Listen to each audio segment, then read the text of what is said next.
Hello दोस्तों, स्वागत है एक बार फिर से आप सभी का हिंदी के इस फाइनल लेक्चर में प्यारे साथियों। और फाइनल क्लास आपके एग्जाम में निश्चित रूप से 100% इसी क्लास से क्वेश्चंस पूछे जाएंगे। तो आज की क्लास में हम लोग 100 क्वेश्चंस को सॉल्व करने वाले हैं, जो आपके एग्जाम के दृष्टिकोण से काफी इंपॉर्टेंट होने वाला है और बार बार ऐसे प्रश्न आपके एग्जाम में पूछे गए हैं। तो इस चैनल पर अभी तक नए हैं तो चैनल को सब्सक्राइब कर लीजिएगा, ज्यादा से ज्यादा स्टूडेंट के पास शेयर कर दीजिए आज की क्लास को और 90% की उम्मीद से जुड़िए और एक ही उम्मीद रखिए कि जब तक तोड़ेंगे नहीं तब तक छोड़ेंगे नहीं। चलिए पहला नंबर सवाल का जवाब बताने का प्रयास कीजिएगा। उम्मीद है कि आप लोग शेयर लाइक सब्सक्राइब कर दीजिए होइएगा, तो फटाफट से कर दीजिए और पहला नंबर सवाल का जवाब बताने का प्रयास कीजिए। सभी का जवाब कमेंट बॉक्स में फटाफट से आना चाहिए। टाइम विलंब बिल्कुल भी नहीं करेंगे क्योंकि अब आपके पास टाइम बहुत कम है और हमारे तरफ से भी पूरा प्रयास किया जाएगा कि कुछ ही मिनटों में इस क्लास को खत्म किया जाए। तो पहला नंबर सवाल है कि हिंदी साहित्य का सूर्य किसे कहा जाता है? बताइएगा, सूरदास को, कबीरदास को, तुलसीदास को, जायसी जी को। तो हिंदी साहित्य का जो सूर्य कहा जाता है प्यारे विद्यार्थियों, किसे कहा जाता है? सभी का यहाँ पे आंसर आना चाहिए। तो हिंदी साहित्य का जो सूर्य कहा जाता है वो सूरदास को कहा जाता है। किसको कहा जाता है प्यारे विद्यार्थियों? सूरदास। याद रखिएगा, ऑप्शन नंबर ए यहाँ पे बिल्कुल राइट है। ऑप्शन नंबर ए क्या है? बिल्कुल राइट है, एकदम राइट ऑप्शन है ऑप्शन नंबर ए। और बार बार आपके एग्जाम में पूछा गया है, इसलिए हम इसे MBBI क्वेश्चन भी मानते हैं, वो भी कब के लिए? 2024 के लिए। तो सूर्य पूछेगा तो सूर से सूर्य, सूर से सूरदास। इसे ट्रिक से याद रखिएगा कि हिंदी साहित्य का सूर्य अगर किसे कहा जाता है तो वो सूरदास को कहा जाता है। ऑप्शन नंबर एक क्लियर है। तो चलिए हम लोग आगे बढ़ते हैं दूसरा नंबर सवाल की ओर। सभी का जवाब कमेंट बॉक्स में फटाफट से आना चाहिए। संध्या का विलोम बताइए जरा। संध्या का विलोम बताइए। प्रात होगा, प्रांत होगा, निशा होगा, रात्रि होगा। तो संध्या का जो विलोम होता है क्या होता है? जरा बताने का प्रयास कीजिएगा। तो संध्या का जो विलोम होता है क्या हो रहा है? बिल्कुल प्रांत। क्या होगा प्यारे साथियों? प्रांत जो होगा ये संध्या का विलोम होगा। ऑप्शन नंबर क्या है? बी बिल्कुल राइट आंसर होगा इसका। संध्या का विलोम क्या होगा? तो यहाँ पे प्रांत होगा। बिल्कुल ऑप्शन नंबर बी यहाँ पे राइट आंसर है। आदान का विपरार्थक बताइए। यहाँ पे प्यारे साथियों सभी प्रकार के क्वेश्चंस लाए गए हैं, बुक से, हिंदी मुहावरा से, जो भी बनते हैं, यानी आपके एग्जाम का पेपर सेम टू सेम यहाँ पे आपके लिए लाया गया है। तो आदान का विपरार्थक क्या हो जाएगा? प्रदान हो जाएगा, दान हो जाएगा, त्याग होगा या अपर्ण होगा। तो आदान का जो विपरार्थक होता है जरा बताने का प्रयास कीजिएगा। तो आदान का जो विपरार्थक शब्द होता है वो क्या होता है? प्रदान होता है। आदान और प्रदान। ऑप्शन नंबर ए क्या होगा? बिल्कुल यहाँ पे राइट आंसर होगा इस प्रश्न के लिए। चलिए अगला सवाल है, आंसू शब्द है। आंसू कैसे शब्द है जरा बताने का प्रयास कीजिएगा। सभी लोग अपना अपना आंसर कमेंट बॉक्स में देने का प्रयास कीजिए कि आंसू कैसा शब्द है। जी हाँ, आंसू कैसा शब्द है? तत्सम है, तद्भव है, देशज है, विदेशज है। तो आंसू शब्द की बात करें, आंसू जो है प्यारे साथियों एक प्रकार का तद्भव शब्द है। कैसा शब्द है? तद्भव शब्द है। ऑप्शन नंबर बी क्या होगा? बिल्कुल राइट होगा और MBBI सवाल होगा क्योंकि हमने इसको देखा है प्यारे साथियों, कई साल में ये सवाल पूछे गए। तो आंसू शब्द जो है एक प्रकार का तद्भव है, याद रखिएगा। अगला सवाल है कि बीजक के रचयिता कौन है? बीजक के रचयिता कौन है? तुलसीदास है, कबीरदास है, सूरदास है, मलिक मोहम्मद जायसी है। तो बीजक के जो रचयिता है, जी हाँ, बीजक के रचयिता कौन है यहाँ पे? बिल्कुल कबीरदास। कौन है प्यारे विद्यार्थियों? कबीरदास। बीजक के रचयिता कौन है? कबीरदास है, जो कि ऑप्शन नंबर यहाँ पे बी में दिया गया है एंड MBBI सवाल है आपके एग्जाम के लिए। तो बीजक के जो रचयिता है प्यारे विद्यार्थियों कबीरदास है। कौन है? कबीरदास, जो कि ऑप्शन नंबर यहाँ पे बी में दिया गया है, याद रखिएगा। अगला सवाल है कि गोद में सोने वाला क्या कहलाता है? गोद में सोने वाला क्या कहलाता है? जरा बताने का प्रयास कीजिएगा। फटाफट से हम लोग चल रहे हैं, कुछ ही मिनट में 100 क्वेश्चंस को आज की क्लास में हम लोग सॉल्व करने वाले हैं। तो गोद में सोने वाला को क्या कहते हैं? जी हाँ, अंकसाई कहते हैं। क्या कहते हैं? अंकसाई। गोद में सोने वाला को क्या कहते हैं? अंकसाई कहते हैं। ऑप्शन नंबर यहाँ पे सी जो होगा बिल्कुल राइट होगा। इस प्रश्न को आप अपने माइंड में डाल लीजिए, MBBI साबित हो सकता है आपके अपकमिंग एग्जाम के लिए। मात्र 10 दिन भी आपका एग्जाम के लिए नहीं बचा है हिंदी के एग्जाम के लिए, और उस एग्जाम में ये सवाल पूछा जाएगा। ऑप्शन नंबर सी को अपने माइंड में घुसा के रख लीजिए कि गोद में सोने वाला क्या कहलाता है? तो अंकसाई कहलाता है। अगला सवाल है कि गुरु के समीप रहने वाला विद्यार्थी क्या कहलाता है? गुरु के समीप अगर कोई विद्यार्थी रह रहा है तो क्या कहलाएगा? बजटकुट कहलाएगा या ब्रह्मचारी कहलाएगा? ये ऑप्शन नंबर सी है प्यार के अंतवासी। अंत्यवासी, तो वो अंत्यवासी कहलाता है। क्या कहलाता है? अंत्यवासी। ऑप्शन नंबर क्या होगा? सी यहाँ पे राइट आंसर होगा। चलिए 8 नंबर सवाल है, काफी इंपॉर्टेंट क्वेश्चन है आपके एग्जाम के दृष्टिकोण से एंड वेरी वेरी इंपॉर्टेंट है, क्योंकि प्रीवियस ईयर यानी PYQ जब आप उठा के देखेंगे तो उसमें भी ये सवाल आपसे पूछा गया। तो भूषण की कविता में कौन सा रस पाया जाता है? श्रृंगार रस, भक्ति रस, वीर रस या वात्सल्य रस? बताने का सभी स्टूडेंट यहाँ पे प्रयास करेंगे, सभी का तो यहाँ पे आंसर आना ही आना चाहिए, क्योंकि ऐसे प्रश्न का अगर आप आंसर नहीं दे पाते हैं तो फाइनल एग्जाम में आप कुछ नहीं कर पाइएगा। तो भूषण की कविता जो है प्यारे साथियों, अगर अभी से भी 5 दिन और स्टडी विद रवि के साथ आप जुड़ जाते हैं तो 90+ पार करवा दूंगा प्यारे विद्यार्थियों, क्योंकि कम समय में ज्यादा क्वेश्चन यहाँ पे कराने का प्रयास हर एक क्लास में किया जाता है। तो भूषण की कविता जो है उसमें कौन सा रस पाया जाता है, ये आपसे पूछा गया है। उसमें वीर रस है। कौन सा? वीर रस है। भूषण की कविता में कौन सा रस है? तो वीर रस है। ऑप्शन नंबर क्या है? सी राइट होगा। ऑप्शन नंबर क्या होगा? सी यहाँ पे बिल्कुल राइट होगा। ये सवाल हमने बार बार जिक्र किया है कि प्रीवियस ईयर के क्वेश्चंस में भी ये सवाल आपसे पूछे गए थे। चलिए, अनल शब्द का पर्यायवाची होगा। अनल शब्द का पर्यायवाची होगा क्या होगा, जरा बताइएगा। अनल शब्द क्या है? अनल शब्द का पर्यायवाची क्या होगा? आग होगा, हवा होगा, पानी होगा या सूखा होगा? तो अनल शब्द का जो प्यारे विद्यार्थियों पर्यायवाची होता है वो क्या होता है? बिल्कुल आग होता है। अनल का पर्यायवाची क्या होता है? आग होता है। ऑप्शन नंबर ए क्या होगा? बिल्कुल राइट होगा। एंड MBBI क्वेश्चंस तो हम इसे बोल सकते हैं, बिल्कुल बोल सकते हैं, क्योंकि हमने देखा है कि प्रीवियस ईयर क्वेश्चंस में ये सवाल आपसे पूछे गए। तो अनल शब्द का जो पर्यायवाची होगा वो आग होगा। कौन होगा? आग होगा। याद रखिएगा। ऑप्शन नंबर ए क्या होगा?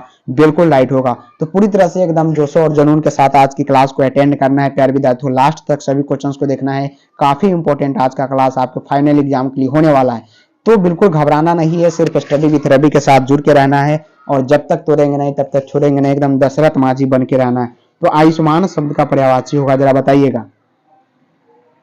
आयुष्मान शब्द का यहाँ पे पर्यायवाची क्या होगा, ये आपसे पूछा गया। तो आयुष्मान शब्द का जो पर्यायवाची होगा पुत्र होगा, शिष्य होगा, चिरंजीवी होगा या धनवान होगा? तो आयुष्मान शब्द का जो पर्यायवाची होता है वो क्या होता है? चिरंजीवी होता है। क्या होता है? आयुष्मान शब्द का पर्यायवाची चिरंजीवी होता है, जो कि ऑप्शन नंबर यहाँ पे सी में दिया गया है। MBBI क्वेश्चन है और बार बार आपके एग्जाम में पूछा गया है। तो आयुष्मान शब्द का पर्यायवाची क्या होगा? चिरंजीवी। Option number C is the right answer. Option number C is the right answer. क्या होगा? Option number C is the right answer. अपने खोपड़ी में डाल लीजिए, सवाल को बार बार पूछा गया आपके एग्जाम में, इसलिए मैं बार बार इसे जिक्र कर रहा हूं, क्योंकि आयुष्मान शब्द जो है ये इसका पर्यायवाची आपके एग्जाम में लगभग 6 बार ये सवाल पूछा गया है। आप PYQ उठा के देख सकते हैं। चलिए, हम लोग 11 नंबर सवाल पे फोकस करते हैं जरा। कहता है कि मैं, क्या पूछा गया प्यारे साथियों कि मैं असहाय, कहता है मैं असहाय विवश बैठी ही रही उठ गया छौना मेरा। यह पंक्ति किस शीर्षक कविता से है? गांव का घर से है, हार जीत, पुत्र वियोग से, उषा के। तो ये जो छिन गया छौना मेरा, मतलब इसका बेटा छिन जाता है प्यारे विद्यार्थियों, किससे? सुभद्रा कुमारी चौहान से। तो ये पुत्र वियोग से लिया गया है। कहां से लिया गया है? पुत्र वियोग से लिया गया है प्यारे विद्यार्थियों। सुभद्रा कुमारी चौहान इसकी लेखिका है, याद रखिएगा। जी हाँ, सुभद्रा कुमारी चौहान क्या है? इसकी लेखिका है, जो कांग्रेस के प्यारे विद्यार्थियों यहाँ पे सांसद भी बनाए गए थे। कौन? सुभद्रा कुमारी चौहान, याद रखिएगा। चलिए, वाक्य के आवश्यक अंग बताइए। वाक्य के आवश्यक अंग क्या होना चाहिए? एक होना चाहिए। मतलब वाक्य में कितने यहाँ पे अंक होना चाहिए, इसका जवाब बताना है। 2 होना चाहिए, 3 या 4। तो किसी भी वाक्य को लिखने के लिए कम से कम 2 यहाँ पे अंक होनी चाहिए। यहाँ पे क्या होगा? अंक होगा। कितने अंक की आवश्यकता होती है प्यारे विद्यार्थियों? अंक होगा। क्या होगा? अंक। तो कम से कम तो किसी वाक्य को लिखने के लिए 2 अंक की आवश्यक होनी चाहिए। एंड MBBI सवाल आपके लिए ये होना चाहिए। चलिए, 13 नंबर सवाल है, जरा फोकस कीजिएगा, काफी इंपॉर्टेंट है। कहता है बातचीत शीर्षक निबंध के अनुसार। किसके अनुसार? बातचीत शीर्षक निबंध के अनुसार। कौन लिखा है? तो बालकृष्ण भट्ट लिखा है। क्या है? एक प्रकार का ललित निबंध है, ये भी आपको ध्यान में रखते चलना है। तो बातचीत शीर्षक निबंध के अनुसार जो कुछ मवाद या धुआं जमा रहता है वो भाप बनकर निकल पड़ता है। कैसे? बहस करके, झगड़ा करके, बातचीत के जरिए, हंसने से। तो हमारे अंदर जो भी क्रोध होता है, जो भी कुछ होता है, छल कपट होता है, जब हम किसी से बात करते हैं तो क्या होता है प्यारे विद्यार्थी? वो निकल जाता है। तो ऑप्शन नंबर यहाँ पे क्या होगा? सी राइट होगा, कि बातचीत के जरिए हमारे अंदर जो मवाद होता है, धुआं होता है या भाप बनकर क्या होता है, वो सभी निकल जाते हैं। किसके दौरान? बातचीत के दौरान। तो ऑप्शन नंबर सी को अपने खोपड़ी में डाल लीजिए। सवाल तो आपके एग्जाम में आएगा ही आएगा, क्योंकि MBBI क्वेश्चन है एंड आपके एग्जाम में बार बार पूछे गए क्वेश्चन है। चलिए, कहता है कि शिवालय शब्द कौन सा समास है? शिवालय शब्द यहाँ पे पूछा गया कि कौन सा समास है। समास से भी बार बार प्रश्न पूछे जाते हैं और आज की क्लास में हम लोग 100 क्वेश्चंस को यहाँ पे सॉल्व करने वाले हैं। लास्ट तक तो आपको यहाँ पे बन के रहना है, क्योंकि सभी क्वेश्चंस आपके एग्जाम के लिए रामबाण साबित हो सकता है एंड वेरी वेरी इंपॉर्टेंट है। तो शिवालय शब्द में कौन सा समास है जरा बताने का प्रयास कीजिएगा। तो शिवालय शब्द जो है प्यारे विद्यार्थियों सभी को ऑप्शन नंबर सी आ रहा है, तत्पुरुष समास। बिल्कुल राइट है, तत्पुरुष समास है शिवालय शब्द में। कौन सा समास है? तत्पुरुष समास है। ऑप्शन नंबर क्या होगा? सी यहाँ पे बिल्कुल राइट होगा। एंड MVVI सवाल आपके एग्जाम के दृष्टिकोण से होगा। तो तत्पुरुष समास यहाँ पे याद रखिएगा, बिल्कुल अपने खोपड़ी में डाल लीजिए। मात्र 10 दिन और डाल के ऐसे सवाल को रखिए, क्योंकि आपके एग्जाम में आपका भविष्य चेंज कर सकता है। आप 90% को भी पार करके टॉपर का योगदान निभा सकते हैं। ये भी आपके अंदर होना चाहिए और मोटिवेशनल कम नहीं होनी चाहिए, एकदम हाई पावर होना चाहिए। तो तत्पुरुष समास यहाँ पे याद रखिएगा। चलिए, तीर्थ यात्रा शब्द कौन सा समास है जरा बताइए। तीर्थ यात्रा शब्द कौन सा समास है?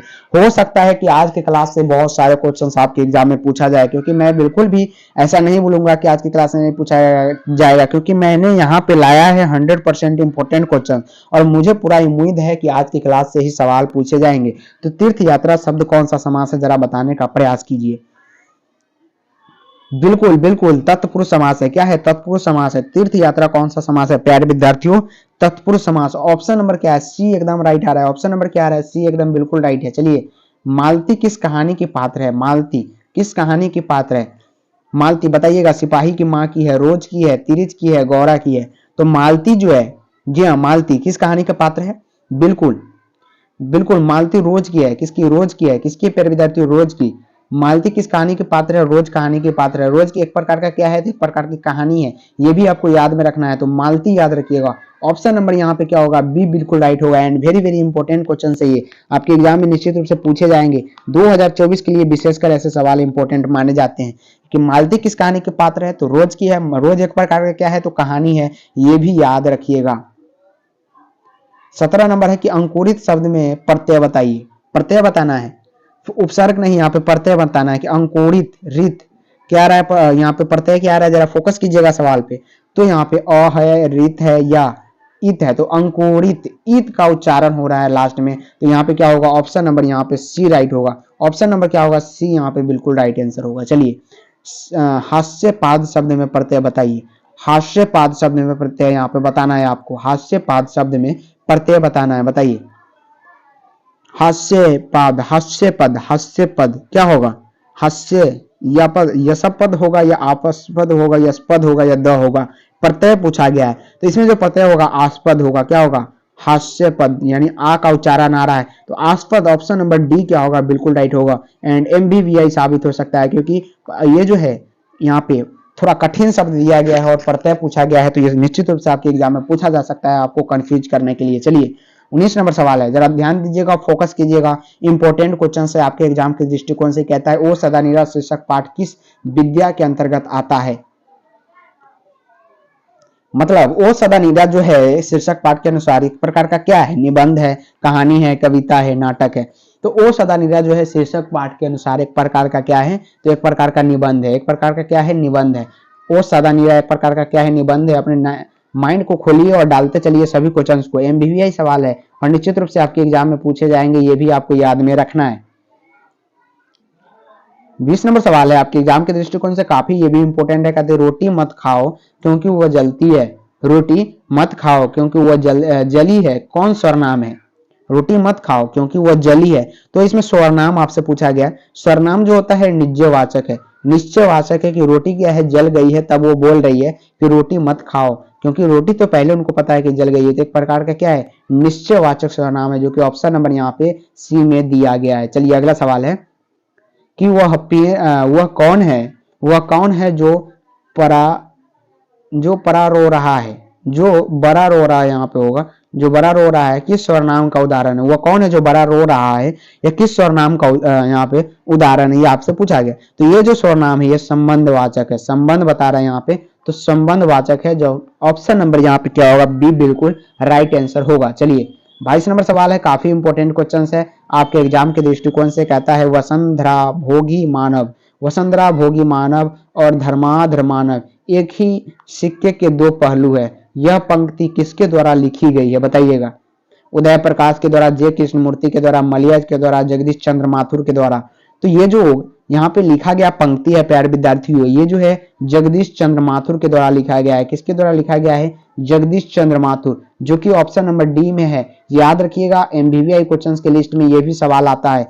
तो वसुंधरा भोगी मानव और धर्माधर मानव जो है ये किस पंक्ति के है? यानी एक ही सिक्के के दो पहलू है। ये जो पंक्ति है जगदीश चंद्र माथुर के द्वारा यहाँ पे लिखा गया है। याद रखिएगा, अपने माइंड में फोकस करके इसको घुमाते रहिए जब तक आपका एग्जाम नहीं हो जाता। चलिए 23 नंबर का जवाब बताने का यहाँ पे प्रयास कीजिएगा आप लोग। 23 नंबर सवाल है, कहता है मोहन राकेश के बचपन का क्या नाम था? मोहन राकेश के बचपन का नाम आपसे पूछा गया है। जी हाँ, मोहन राकेश के बचपन का नाम क्या था, जरा बताने का यहाँ पे प्रयास कीजिएगा। तो मोहन राकेश के जो बचपन का नाम था मदन मोहन मुगलानी। मदन मोहन मुगलानी जो है मोहन राकेश के बचपन का नाम था। ऑप्शन नंबर ए क्या होगा? बिल्कुल राइट आंसर होगा। हम भी स्क्रीनशॉट ले लेते हैं और आप भी यहाँ पे ले लीजिए। यहाँ पे हमने एक स्क्रीनशॉट ले लिया है। चलिए अगला सवाल। ओ सदानीरा शीर्षक निबंध में वर्णित मन कैसे ताल है? गहरे है, छोटे और विशाल है, उथले और चंचीले है, या गहरे और विशाल है? तो ये जो है वो सदनिरा के अनुसार अगर पूछा जाए तो गहरे और विशाल बताइएगा, जो कि ऑप्शन नंबर यहाँ पे डी में दिया गया है। चलिए, अब तक वह सो गया होगा वाक्य है। अब तक वह सो गया होगा कौन सा वाक्य है? विविधवाचक है, इच्छावाचक है, संदेहवाचक है, अज्ञावाचक है। तो अब तक वो सो गया होगा। एमवीवीआई सवाल आपके एग्जाम के दृष्टिकोण से है।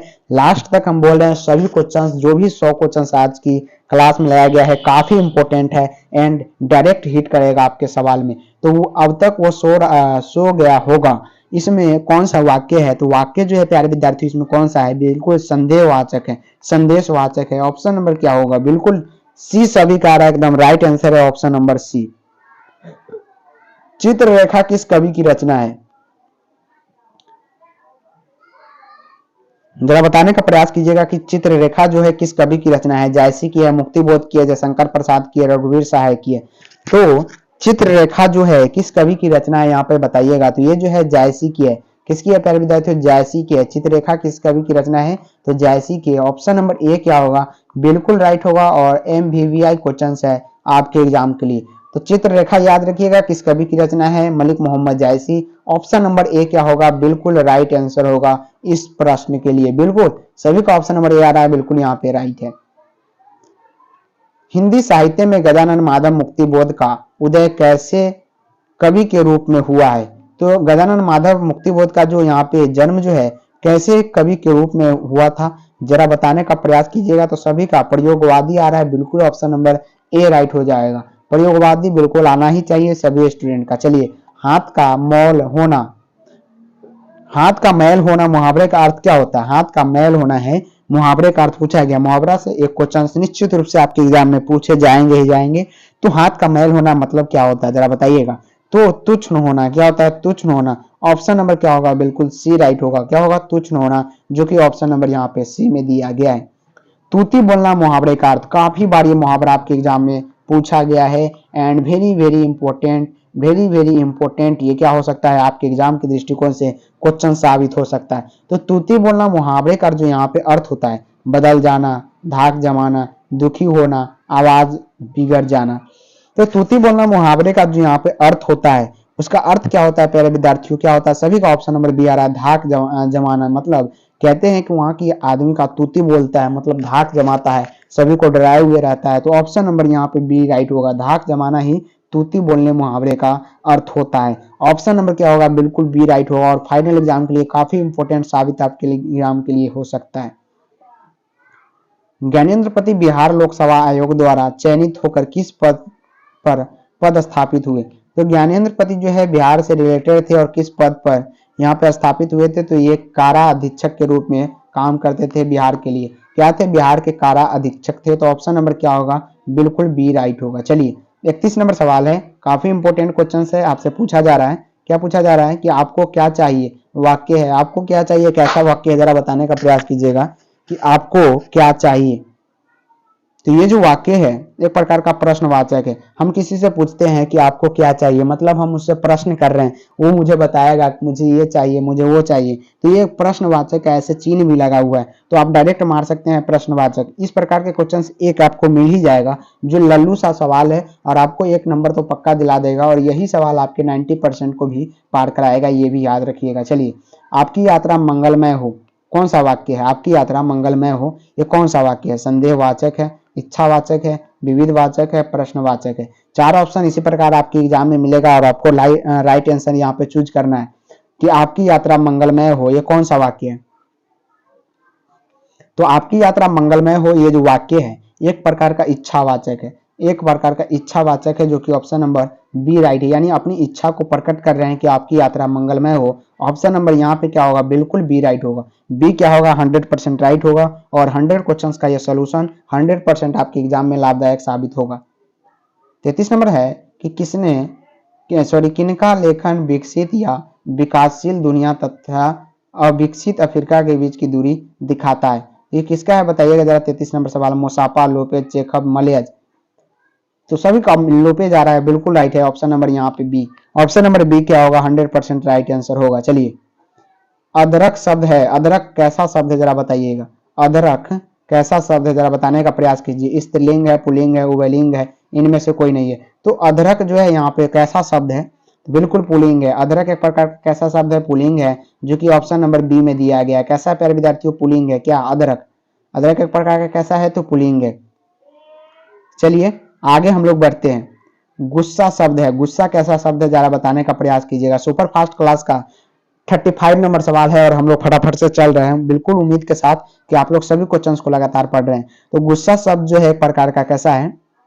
बिल्कुल पुलिंग है। गुस्सा कैसा शब्द है? बिल्कुल पुलिंग है। ऑप्शन नंबर यहाँ पे बी क्या होगा? राइट होगा। और ये गुस्सा शब्द जो है बार बार आपके एग्जाम में पूछा गया है, तो गुस्सा शब्द जो है एक प्रकार का पुलिंग है। ऑप्शन नंबर यहाँ पे बी राइट है। नीर का संधि विच्छेद बताइए, नीर का संधि विच्छेद बताइए। नी प्लस रस, नी प्लस रस या नी प्लस रस या नीर प्लस रस।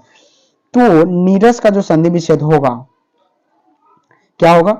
बिल्कुल नी प्लस रस क्या होगा? नीरज का संधि विच्छेद होगा, जो कि ऑप्शन नंबर यहाँ पे सी में दिया गया है। और संधि विच्छेद से भी काफी अच्छे क्वेश्चंस आपके एग्जाम में पूछे जाते हैं। 37 नंबर सवाल है प्यारे विद्यार्थियों, कहता है कि कहानी विद्या को आधुनिक रूप देने में किसका स्मरणीय योगदान है? तो कहानी विद्या को आधुनिक रूप देने में किसका स्मरणीय योगदान है? मोसापा, चेखव, लोपेज, इनमें से कोई नहीं। तो जो स्मरणीय योगदान है वो किनका है प्यारे विद्यार्थियों? बताने का प्रयास कीजिएगा। तो वो जो है मोसापा का है। किनका है? मोसापा का है, जो कि ऑप्शन नंबर ए में है। And very very important question है आपके एग्जाम के दृष्टिकोण से। 37 नंबर सवाल का जवाब ऑप्शन नंबर ए बिल्कुल राइट होगा। चलिए, संसार शब्द कौन सा संज्ञा है जरा बताइएगा। संसार शब्द कौन सा संज्ञा है?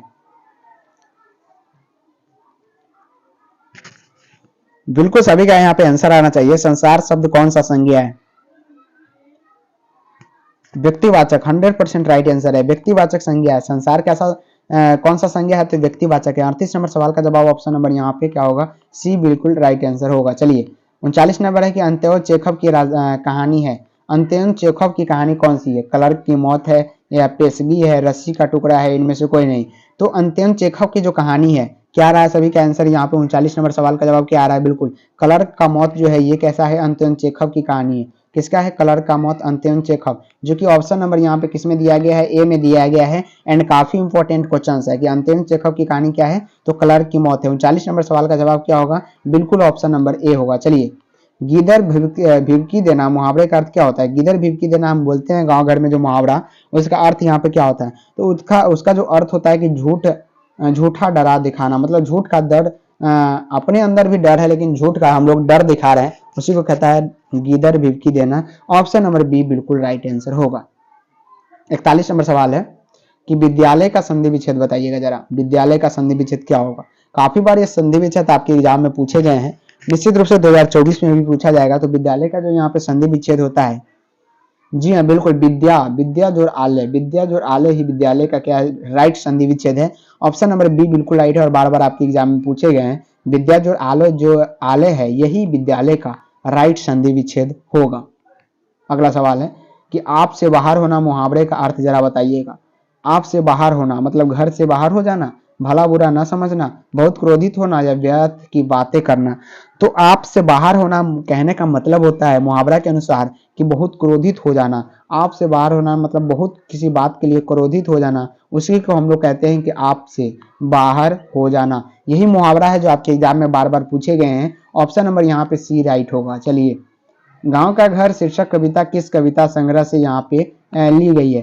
तो मातृभूमि से ली गई है, पुत्र वियोग से ली गई है, या यहाँ पे संशयात्मक से ली गई है? तो संशयात्मक याद रखिएगा, संशयात्मक। ऑप्शन नंबर क्या होगा? सी ऑप्शन बिल्कुल राइट होगा। गांव का घर यहीं से लिया गया है।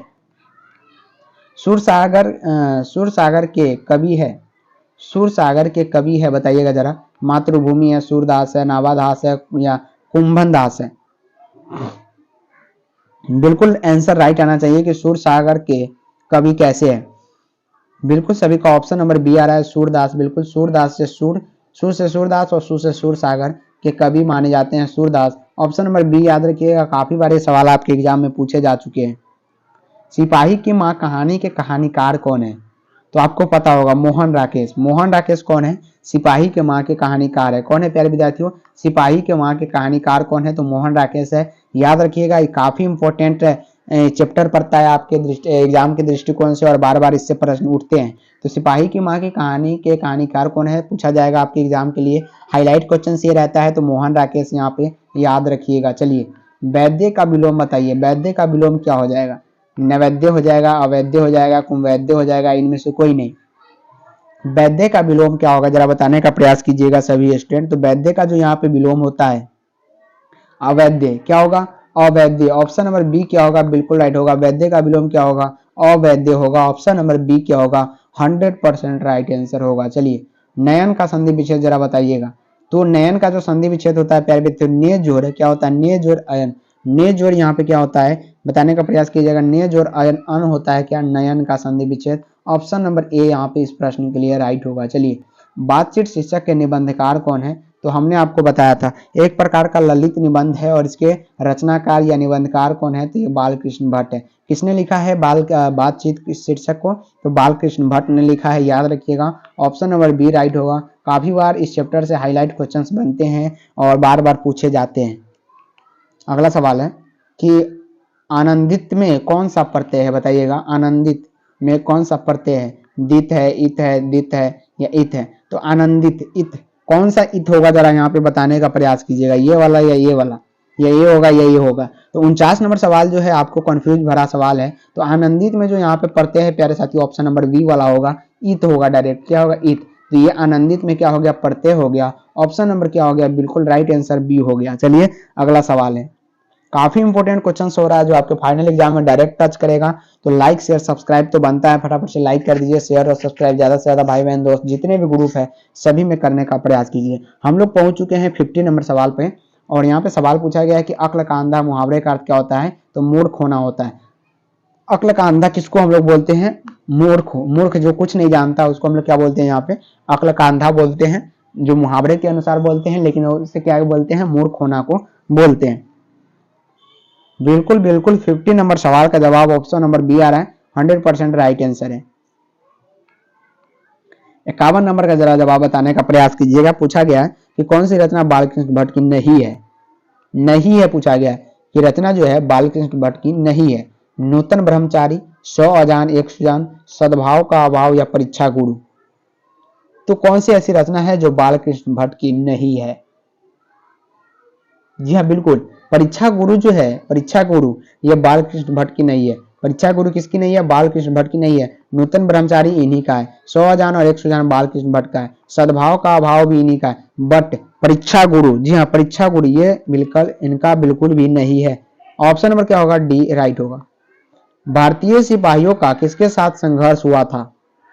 भारतीय सिपाहियों का किसके साथ संघर्ष हुआ था? फ्रांसीसी के साथ, तुर्की के साथ, अंग्रेजों के साथ, जर्मनों के साथ? तो भारतीय सिपाहियों का जो संघर्ष हुआ था, जी हाँ भारतीय सिपाहियों का जो यहाँ पे संघर्ष हुआ था वो किसके साथ हुआ था? जर्मनी के साथ हुआ था। जर्मनों के साथ यहाँ पे क्या हुआ था? भारतीय सिपाही ने अपना संघर्ष किया था और उसी में बलिदान दे दिया था कौन? लहना सिंह। याद रखिएगा, ऑप्शन नंबर यहाँ पे डी जो होगा इस प्रश्न के लिए काफी इंपॉर्टेंट ऑप्शन होगा।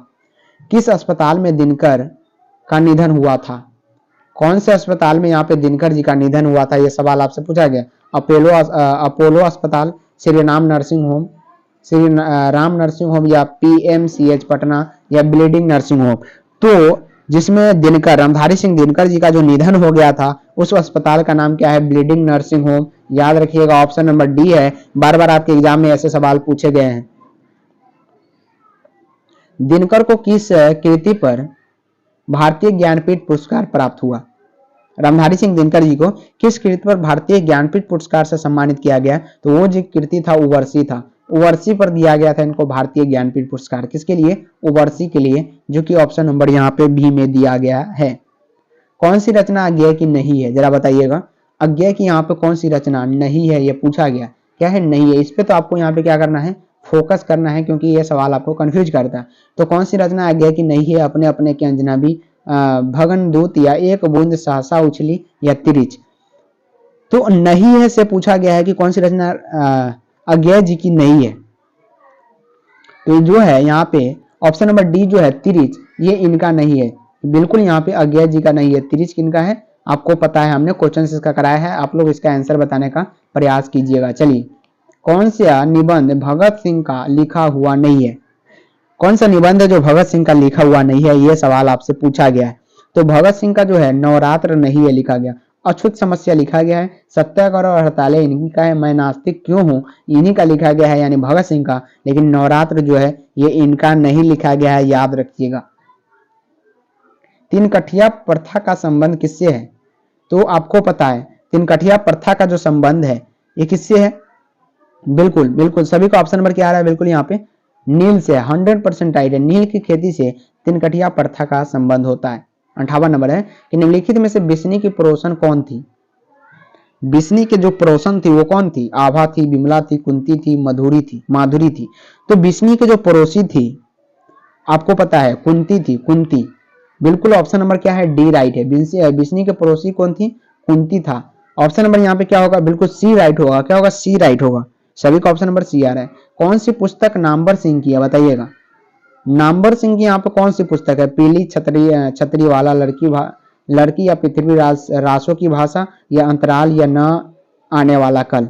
तो नामवर सिंह की जो यहाँ पे पुस्तक है वो कौन सा पुस्तक है? बिल्कुल पृथ्वी रसों की भाषा, ये नामवर सिंह के द्वारा लिखा गया। ऑप्शन नंबर बी क्या होगा, 100% राइट होगा। जूठन एक प्रकार का क्या है, जरा बताइएगा। कहानी है, उपन्यास है, रिपोर्ट है, या आत्मकथा है? तो जूठन जो एक प्रकार का क्या है, आत्मकथा है। जूठन क्या है, एक प्रकार का आत्मकथा है। याद रखिएगा, काफी इंपॉर्टेंट ये क्वेश्चन है एंड आपके एग्जाम में बार बार पूछे गए हैं। ऑप्शन नंबर डी यहाँ पे क्या होगा, इस प्रश्न के लिए बिल्कुल राइट ऑप्शन होगा। सभी सवाल आपके एग्जाम के दृष्टिकोण से काफी महत्वपूर्ण कराए जा रहे हैं। आज के क्लास में टोटल 100 ऑब्जेक्टिव क्वेश्चन से प्यारे साथियों, जो निश्चित रूप से आपके फाइनल एग्जाम में ये 100 सवाल पूछे जाएंगे ही जाएंगे, ये मेरा वादा है। इसलिए हम कहते हैं कि लास्ट तक आप लोग क्लास में बने रहिए, लाइक सब्सक्राइब शेयर करते रहिए ज्यादा से ज्यादा, और सभी क्वेश्चंस को बारीकी से देखिए। मलयज का मूल नाम क्या था? मलयज का मूल नाम यहाँ पे क्या था? रमेश श्रीवास्तव, भरत जी श्रीवास्तव, सुधार श्रीवास्तव, या रामेश्वर श्रीवास्तव। तो मलयज का जो मूल नाम था, बिल्कुल बिल्कुल भरत जी श्रीवास्तव जो है यहाँ पे मलयज का क्या है, मूल नाम है। भरत जी श्रीवास्तव क्या है यहाँ पे, मलयज का मूल नाम है। तिरिच पाठ में पिताजी की मृत्यु कैसे होती है? तिरिच के काटने से, धतूरे की जहर से, दुर्घटना से, ऋतुस्राव, या मानसिक सदमे और अधिक कष्ट से, अधिक रक्त स्त्राव से? बताइएगा। तो तिरिच पाठ में पिताजी की जो मृत्यु हो जाती है प्यारे विद्यार्थियों, वो मानसिक सदमे और अधिक रक्त स्त्राव हो जाता है। तो इसी के कारण क्या होता है, यहाँ पे उनकी मृत्यु हो जाती है। किसमें? तिरिच पाठ में जो उनके पिताजी होते हैं उनकी। तो मानसिक सदमा और अधिक रक्तस्राव, याद रखिएगा। तिरिच एक विषाक्त प्रजाति था, काटा ठीक है, लेकिन इसका भयावह असर जो है उनको सदमा मिला, क्योंकि बहुत ऐसे आदमी थे जो बोले कि अब ये नहीं बचेंगे, और ये काफी विषाक्त, यहाँ मतलब काफी जहरीली यहाँ पे ये छिपकली होती है। तो उनके मानसिक सदमा भी हो गया, और जाते जाते शहर जाते जाते अधिक रक्त स्त्राव भी हो गया था, इसलिए इनकी मृत्यु हो गई। The first and last freedom किसकी कृति है? The first and last freedom किसकी कृति है? अब्दुल कलाम आजाद, पट्टावी सितार मैया, या जे कृष्णमूर्ति, या जाकिर हुसैन? तो the first and last freedom जो है किसकी कृति है? बिल्कुल जे कृष्णमूर्ति की है। किसकी है? जे कृष्णमूर्ति, जो कि ऑप्शन नंबर यहाँ पे सी में दिया गया है। जायसी रचित पद्मावत की भाषा क्या है? जायसी रचित पद्मावत की भाषा क्या है? तो जायसी रचित पद्मावत की जो यहाँ पे भाषा है वो क्या है? बिल्कुल अवधी है। क्या है? अवधी है, जो कि ऑप्शन नंबर ए में दिया गया है। एंड एमवीवीआई क्वेश्चन से आपके एग्जाम के दृष्टिकोण से 2024 में ऐसे सवाल पूछे जाएंगे कि जायसी रचित पद्मावत की भाषा क्या है, तो अवधि यहाँ पे याद रखिएगा। 64 नंबर सवाल का जवाब जो हो जाएगा ऑप्शन नंबर ए यहाँ पे बिल्कुल राइट होगा। चलिए, बल्लभाचार्य से मिलने से पूर्व सर किस भाव के पद गाते थे? प्रेम के, विरक्ति के, दैन्य के या अवसाद के? तो जो भाव के पद गाते थे, 65 नंबर सवाल का जवाब जरा बताने का प्रयास कीजिएगा। दैन्य, ऑप्शन नंबर सी बिल्कुल सभी का यहाँ पे राइट ऑप्शन होगा। 66 नंबर है कि इनमें से कौन सी रचना तुलसी की है? कौन सी रचना जो है प्यारे विद्यार्थियों तुलसी की है? लग्न पत्रिका, प्रणय पत्रिका, सीता स्वयंवर या विनय पत्रिका? आज की आवाज और क्वालिटी वीडियो को अच्छी तरह से आपको पहुंच रही होगी। आप लोग कमेंट करके लगातार बताने का प्रयास कीजिएगा। तो यहाँ पे तुलसी की कौन सी रचना है? बिल्कुल बिल्कुल विनय पत्रिका जो है किसकी है? तुलसी की है, जो कि ऑप्शन नंबर यहाँ पे डी में दिया गया है। एमवीवीआई पॉइंट से ये सवाल उठाया गया है। कहानी का अर्थ क्या होता है जरा बताइएगा। क्या है कहानी? कहानी का अर्थ क्या होता है बताने का प्रयास कीजिए। तो कहानी का अर्थ जो होता है विश्वास और प्रतीति होता है, जो कि ऑप्शन नंबर यहाँ पे डी में दिया गया है। शिवाजी के पुत्र का नाम क्या था? शिवाजी के पुत्र का क्या नाम था? रुद्र प्रताप, साहू जी, भानु प्रताप या यज्ञसेन? तो शिवाजी के जो पुत्र का नाम था प्यारे विद्यार्थियों वो साहू जी था। क्या था? साहू जी जो था वो शिवाजी के पुत्र का नाम था। एंड ये एमवीवीआई क्वेश्चन से आपके फाइनल एग्जाम के लिए। चलिए, प्रसाद जी के पिता का क्या नाम था? प्रसाद जी के पिता का नाम था क्या बताइएगा। प्रसाद जी के जो पिता का नाम था वो देवी प्रसाद साहू था। क्या था? देवी प्रसाद साहू, जो कि ऑप्शन नंबर बी में दिया गया है। सुभद्रा कुमारी चौहान का जन्म कब हुआ था? बताने का प्रयास कीजिएगा सभी स्टूडेंट। तो सुभद्रा कुमारी चौहान का जो जन्म हुआ था, पुत्र वियोग के लेखक है सुभद्रा कुमारी चौहान, और 16 अगस्त 1904 ईस्वी में इनका जन्म हुआ था। प्यारे विद्यार्थियों 16 अगस्त 1904 ईस्वी याद रखिएगा। कौन सी कृति शमशेर बहादुर सिंह की नहीं है? कौन सी कृति शमशेर बहादुर सिंह की नहीं है, ये आपसे पूछा गया। तो यहाँ पे भारत इतिहास का संस्कृति इनका नहीं है। इतने पास अपने बिल्कुल इन्हीं का है। उदिता भी है और टूटी हुई बिखरी हुई इन्हीं का है। लेकिन भारत इतिहास का संस्कृत जो है इनका नहीं है। ऑप्शन नंबर यहाँ पे इस प्रश्न के लिए क्या होगा? डी 100% राइट ऑप्शन होगा। कौन सी रचना मुक्ति बोध की है? कौन सी रचना यहाँ पे मुक्ति बोध की है आपसे पूछा गया। दिव्यदान, मुझे चांद चाहिए, भोर का तारा या चांद का मुंह टेढ़ा? तो कौन सी ऐसी रचना है जो मुक्ति बोध की है? कौन सी रचना मुक्ति बोध की है? बिल्कुल बिल्कुल चांद का मुंह टेढ़ा जो है ये मुक्ति बोध की है। किसका है? मुक्ति बोध का, जो कि ऑप्शन नंबर यहाँ पे डी में दिया गया है। सरोज किस संधि का उदाहरण है? सरोज किस संधि का उदाहरण है बताइएगा। बिल्कुल विसर्ग संधि, ऑप्शन नंबर यहाँ पे सी राइट आ रहा है। क्या है? सी राइट है। And very very very very important question है योर अपकमिंग एग्जाम के लिए। जी हाँ, आपके आने वाले एग्जाम के लिए काफी इंपॉर्टेंट ये सवाल आपके लिए चल रहा है।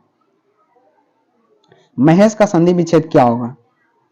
महेश का संधि विच्छेद, तो महाजोड़ ईश जो होता है ये महेश का संधि विच्छेद है। महाजोड़ ईश याद रखिएगा, ऑप्शन नंबर बी। अगला सवाल है 75 नंबर, कहता है कि दिग्गज किस संधि का उदाहरण है? तो दिग्गज जो है यहाँ पे ये व्यंजन संधि का उदाहरण है। कौन से संधि का उदाहरण है? बिल्कुल व्यंजन संधि। ऑप्शन नंबर ए क्या होगा? 100% राइट ऑप्शन होगा। अगला सवाल है कि परमात्मा किस संधि का उदाहरण है? परमात्मा किस संधि का उदाहरण है जरा बताने का प्रयास कीजिएगा। तो परमात्मा जो है यहाँ पे ये दीर्घ संधि का उदाहरण है। कौन सी संधि दीर्घ संधि का उदाहरण है? क्या? परमात्मा। ऑप्शन नंबर डी क्या होगा? राइट होगा। नवग्रह शब्द किस समास का उदाहरण है? नवग्रह शब्द जो है यहाँ पे कौन सा समास है? तो ये द्विगु समास है, जो कि ऑप्शन नंबर ए में यहाँ पे दिया गया है। और ऐसे ऐसे समास आपके एग्जाम के लिए पूछे जाते हैं। अधिकरण तत्पुरुष में क्या है? पहला पद प्रधान होता है, दूसरा पद प्रधान होता है, या दोनों पद प्रधान होते हैं, या प्रथम और तृतीय पद प्रधान होते हैं? तो यहाँ पे जो है अधिकरण तत्पुरुष में क्या होता है प्यारे विद्यार्थियों? बिल्कुल ऑप्शन नंबर बी आ रहा है। दूसरा पद का क्या होता है? प्रधान होता है। ऑप्शन नंबर बी राइट होगा। चतुरान क्या है? कि चतुरातन। चतुरातन शब्द किस समास का उदाहरण है? चतुरातन शब्द जो है किस समास का उदाहरण है? तो ये जो समास का उदाहरण है बिल्कुल ऑप्शन नंबर ए बहुब्रीहि समास का उदाहरण है। किस समास का? बहुब्रीहि। ऑप्शन नंबर ए यहाँ पे राइट आंसर होगा। कहता है कि गर्भ शून्य शब्द में समास बताइए। गर्भ शून्य शब्द में कौन सा समास है? तो इनमें जो समास का उदाहरण किया गया है करण तत्पुरुष समास है। ऑप्शन नंबर बी राइट होगा। अनुकूल का विलोम कैसा क्या होगा? अनुकूल का जो विलोम होता है वो क्या होता है? प्रतिकूल होता है। अनुकूल का क्या होता है? प्रतिकूल होता है। एंड एमबीबीआई सवाल है, प्रीवियस ईयर में हर एक बार ये सवाल आपसे एग्जाम में पूछे गए। श्री गणेश का विलोम होगा, बताइए श्री गणेश का यहाँ पे विलोम क्या होगा? श्री गणेश का क्या विलोम होगा? बिल्कुल यहाँ पे श्री इति होगा। क्या होगा? श्री श्री इति श्री होगा, सॉरी इति श्री। यहाँ पे ऑप्शन नंबर सी राइट होगा। अमृत का विलोम बताइए। अमृत का विलोम बिल्कुल ऑप्शन नंबर ए आ रहा है, अमृत बिल्कुल राइट है। अगला सवाल है मानव का विलोम। तो मानव का विलोम आपको पता ही है, क्या होगा? बिल्कुल दानव। मानव का क्या हो जाता है? दानव। और ऐसे सवाल तो भी आई रहता ही आपके एग्जाम के लिए। अगला सवाल पर फोकस करते हैं। निम्नलिखित में से कृत प्रत्यय होगा। निम्नलिखित में से कृत प्रत्यय क्या होगा? तो ये जो कृत प्रत्यय होगा ये वचत होगा, जो कि ऑप्शन नंबर ए में दिया गया। कौन एक प्रत्यय नहीं है?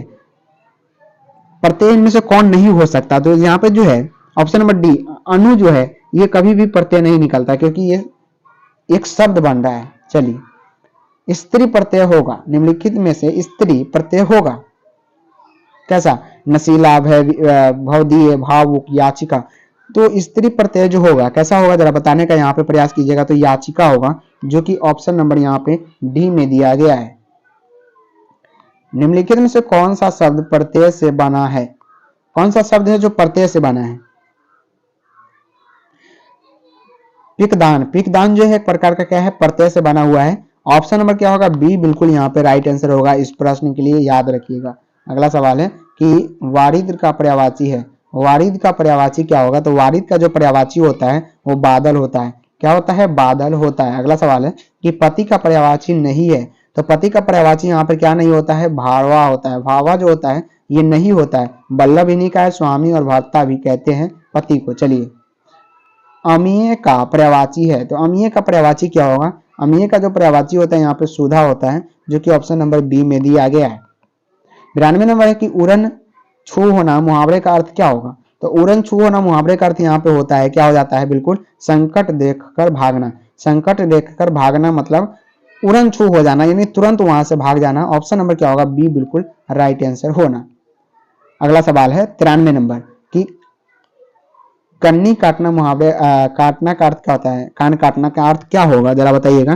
तो ये दूर रहकर कामकाज में कोरा होना। ऑप्शन नंबर डी राइट होगा। मुहावरा का अर्थ क्या अर्थ होगा? मुहावरा का क्या अर्थ होगा? यही सवाल आपसे पूछा गया। तो इनका जो होता है काम न जानना। ऑप्शन नंबर डी राइट होगा।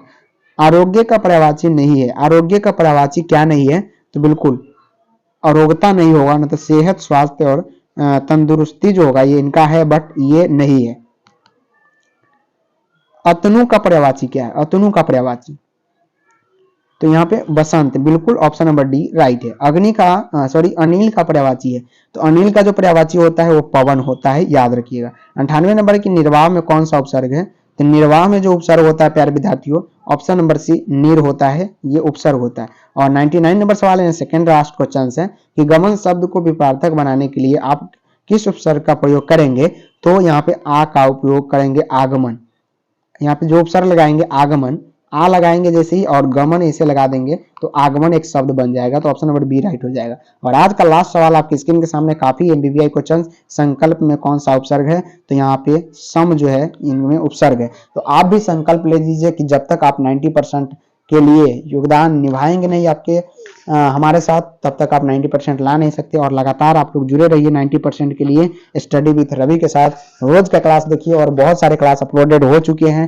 सभी क्लास को आप लोग देखना प्रारंभ कीजिए। सभी क्लास में 40 मिनट के क्लास में लगभग 200 से 250 क्वेश्चन देने का प्रयास आप लोगों को किया गया है। तो सभी क्लास आप लोग जरूर जाके देखिए। तो आज के लिए इतना ही, मिलेंगे फिर से नेक्स्ट लाइव क्लास में। तब तक के लिए पढ़ते रहे, बढ़ते रहे और एक ही उम्मीद के साथ जगे रहे कि जब तक तोड़ेंगे नहीं तब तक छोड़ेंगे नहीं। तो आज के लिए इतना ही, फिर मिलते हैं अगली क्लास में। Bye bye and take care. Comment करके आप लोग जरूर बताइएगा, लाइक सब्सक्राइब शेयर ज्यादा से ज्यादा जरूर कीजिएगा।